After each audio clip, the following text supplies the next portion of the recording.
दोस्तों, आपका स्वागत है आपके अपने YouTube चैनल एसआरसी इंस्पायरिंग में। एक बार की बात है, गौतम बुद्ध अपने शिष्यों को जिंदगी से जुड़ी अच्छी बुरी चीजों का ज्ञान दे रहे थे। सभी शिष्य उनकी बातों को बहुत ध्यान से सुन रहे थे।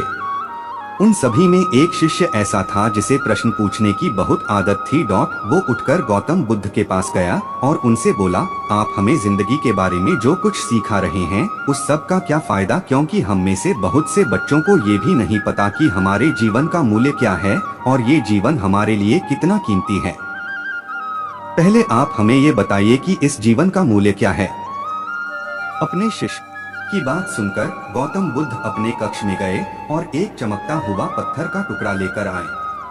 वो टुकड़ा उन्होंने अपने शिष्य को दिया और बोले, मैं तुम्हें इस जीवन का मूल्य तब बताऊंगा जब तुम इस पत्थर का सही मूल्य पता लगाकर आओगे।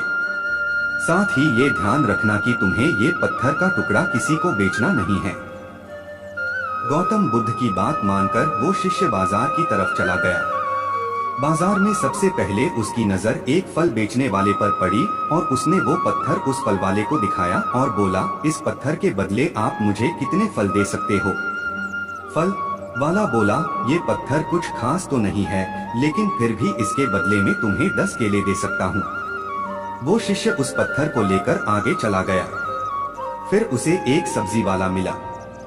शिष्य ने उस सब्जी वाले से उस पत्थर की कीमत पूछी।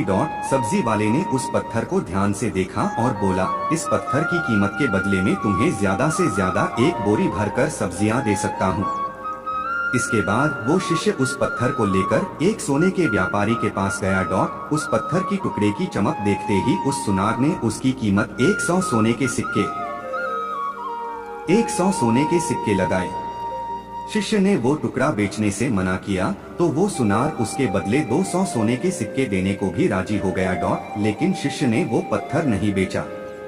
इसके बाद वो शिष्य एक हीरों के व्यापारी के पास गया और उनके सामने उसने वो पत्थर के टुकड़े को रख दिया।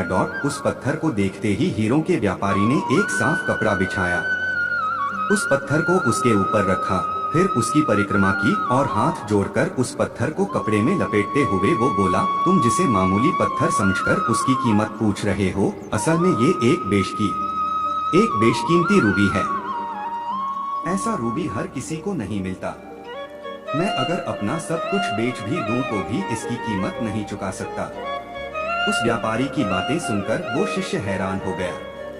वो दौड़ा दौड़ा सीधा बुद्ध के पास आया और उन्हें उसने जो कुछ भी बाजार में हुआ वो सब बताया। उसकी अचरज भरी बातें सुनकर गौतम बुद्ध बोले, तुम्हारे सवाल का जवाब इस रूबी की कीमत में ही छिपा है। हमारा जीवन भी एक रूबी है, रूबी की तरह ये भी बेशकीमती है, लेकिन हम इस बात को हमेशा नजरअंदाज करते हैं और अपने जीवन का मूल्य नहीं समझते। हम दूसरों को देखकर और उनके जैसा जीवन जीने की कोशिश में अपने जीवन की कीमत को कम कर देते हैं। हम ये सोचते हैं कि हमारी जिंदगी की कीमत वही है जो दूसरे हमें बताते हैं, लेकिन ये बात हमेशा ध्यान रखना कि सामने वाला अपनी हैसियत, बुद्धि और अपनी समझ के हिसाब से तुम्हारी कीमत लगाता है।